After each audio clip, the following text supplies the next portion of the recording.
The market doesn't know what keeps you up at night. It doesn't know when you want to retire, and it doesn't know how old you are. The simple truth is, the market doesn't care. But if you care, you've tuned into the right place. You're listening to Investor Resources, bringing clarity to the confusing world of finance. Here are your hosts of Investor Resources, Don Creech and Perry Sykes. I'm Don Creech, and welcome to the Investor Resources podcast. I'm doing this solo today. We're going to talk about the S&P 500. There's plenty to talk about. Most of the time when we talk about the S&P 500, everybody assumes they know what they're talking about, but this is an index of usually 500 stocks, sometimes a little less, sometimes a couple more. The index changes at the discretion of the board. Over time, it has been radically different. When it was started in 1928, it only had 90 stocks in it. Most of those were industrials. It changed its components significantly in 1957, and that at that time it had 425, which were mostly industrial stocks, 60 utilities, and 15 railroads. Financials and transportation stocks weren't actually added until 1976. So for most of our investing lifetime, it has meant what it basically does today, other than the addition of a new industry, technology, relatively new. Now, technology, we could say, changed with the advent of the industrial era, and railroads and telephone. Those were all technological changes. But as we think of technology today, we think of the computer-driven technology that is so dominant in the headlines and in our lifestyles, for that matter. Today, the market cap, the size of all the companies combined and their value, is approaching $50 trillion. And the top 25 stocks account for about a little less than half of that. The technology sector is about a third. It's actually a little larger if we consider the communications sector as part of the technology, which it used to be not that long ago. It was spun off to be a separate sector with the telecom and Google, the data collection and social network area. The S&P 500 basically is a major part of the U.S. economy. These are massive companies, but there are plenty of differences between the stock market and the economy itself. We think that the S&P 500 represents what's going on in the economy, but the fact is the economy is bigger than the market, and it in and of itself is not the full diversification of what our economy actually operates as. I want to share a screen here with you. This shows the technology sector as having an outsized impact on S&P 500 earnings and growth, as a matter of fact. And as we get into each new earnings season, which is typically begins the second week of each new quarter, that's when companies are required to update their performance on their earnings, their revenue, and typically they're giving a forecast of what they see coming downstream over the next 3 to 6, 12 months. And that is what particularly investors who are concerned about value and growth rate are concerned with. So there's a lot of volatility that approaches or is accompanying this period of time each quarter. Depending on the time frame, let me get my cursor back where I need to be. Depending on the time frame, we also see that technology makes up a majority of both earnings gains and losses, and the same is true of sales. The DEA estimates the tech's contribution to GDP to be about 10%. That's still close to $3 trillion, but the economy is much more diversified and spread out than the stock market. A decent chunk of sales for the S&P 500 companies come from outside our borders. So one of the tenets of modern portfolio theory is that diversification is the way you control risk. But if you just own the S&P 500, you're fairly well diversified because 41% of the revenue that is generated by those companies is international revenue. So they're having to deal with currency risk, they're having to deal with tariffs, cross-border transportation, supply chain glitches. All of those things are being dealt with. So you effectively have international exposure built into the diversification if you own the S&P 500. It is a U.S. index, but it is global corporations. We know that, but we don't think about it because our framework and our investing mind is so much oriented about the U.S. But the S&P 5 companies are enormous. The majority of the firms are $100 million or more in sales. But 87% of the firms with revenues greater than $100 million are private companies. And that's what shows here. We've got public companies and private companies. Excuse me, there's 13% that are private, 87% are public. And that's a big difference. And the private companies are really important. And what's one of the things that's happening with the stock market today is that the Sarbanes-Oxley Act, which came into effect after the tech bubble with Enron collapsing and WorldCom, that the amount of disclosure and the auditing requirements for financial statements were increased. They have been increased to such a degree that particularly large companies have to spend hundreds of millions of dollars to be sure they're in compliance, because the penalties for a fraudulent minor error, if it's an error, that's one thing. If it's fraud, that's totally different. But trying to protect themselves from just somebody claiming that they were contributing or conducting fraud is so expensive that it's really hard to find a reason to be a publicly listed companies. And this 13% graph of private companies that we have here on the screen is really probably going to increase. One of the things that have been difficult for investors to participate in is explosive growth of new technology.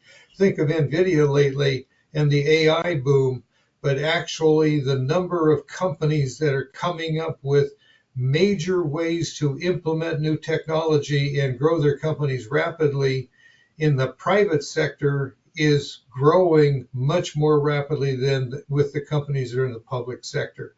And that's because of the regulations. They look at the cost of complying with regulations. They're saying, we just don't think it's going to be worth it. And we're finding that private enterprise and venture capital companies are able to go out and create partnerships and raise the money for these new technologies, so that as an investor in public entities through actually individual stocks, or whether you use mutual funds or exchange traded funds or closed-end funds, whatever you do that's on the traded public market has a good portion of the growth already consumed before the stocks come to the market. That's kind of the final stage of a maturing company. The real growth stages are not available unless you have access to those venture capital and private entities. But the small companies are also extremely important for our economy, because small companies generate the bulk of jobs.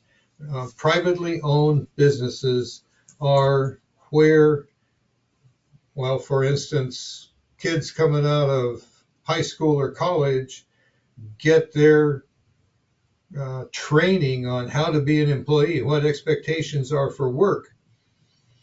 And that happens with small businesses. Where is it the easiest place to come up with an idea that works? You're convinced it works. If you're an innovator and you're also an entrepreneur, you can generate a great deal of wealth.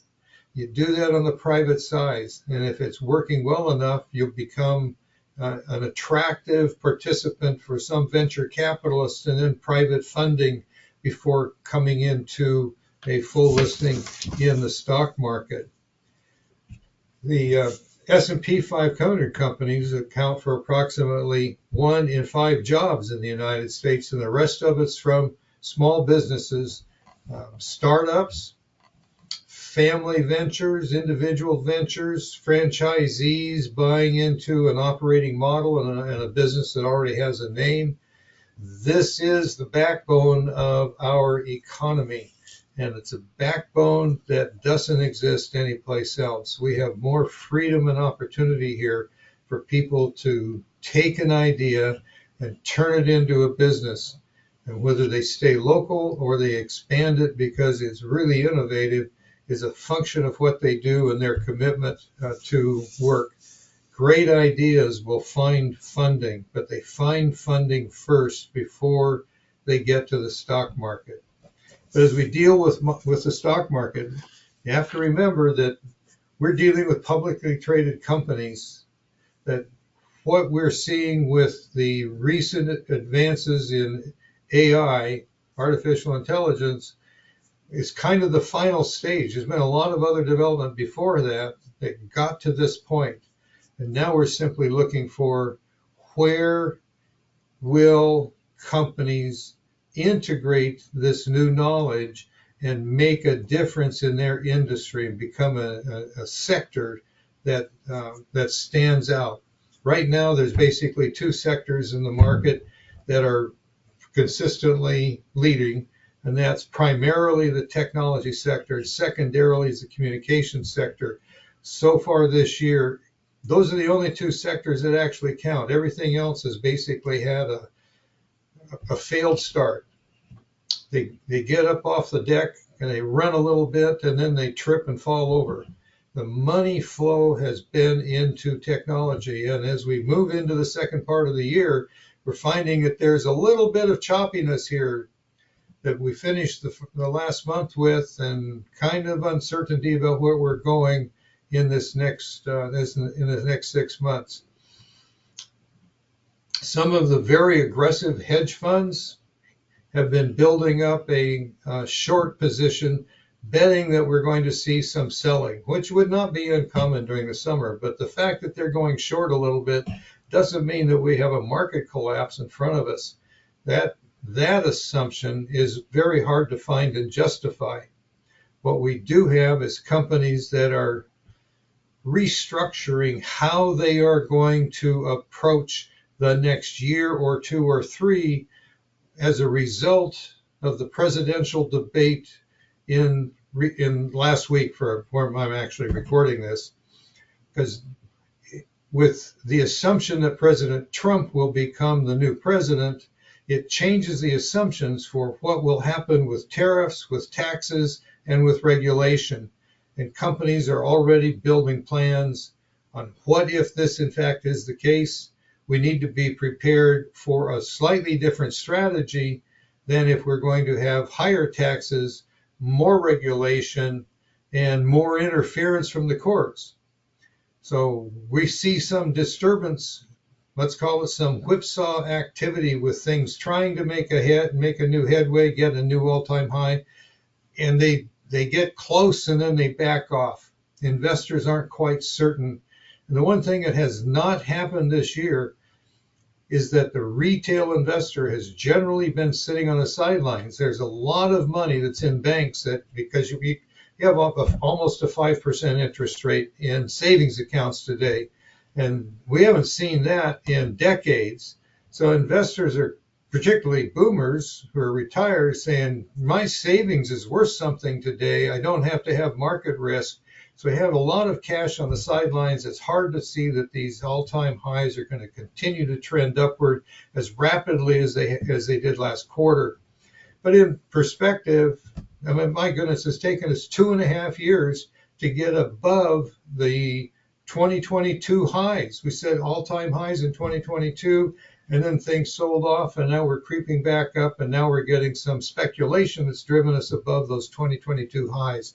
So that's actually good news. Momentum has a tendency to build upon itself, whether it's going up or going down. That's why you need to have a process that says, what am I going to do if my expectations for this particular investment strategy or the one that I just bought, if they don't work out, you shouldn't be sitting around just saying, well, I made a good decision and I hope it works. You should have some decision that says, if it's not working, it's time to make a corrective decision to protect capital and then recommit either with the same one when things improve or to find that there's a better place to be. And that better place to be this last year has basically been to be sure you're exposed to technology. Diversification has actually significantly reduced returns. It's the primary process that most investors use, but it is not always necessary or appropriate to be so broadly diversified that you miss the major trends that are in the market. If you want help trying to figure out whether or not your portfolio happens to be structured in a way that benefits from the current technology, give us a call. Our phone number's on the wrap up here, or send us an email, and we'll be glad to have a free conversation with you online and discuss how we would take a look at what you own and see if you think that there's some improvement that you can make in your own account. For now, that's all for us today. Hope you have a great day.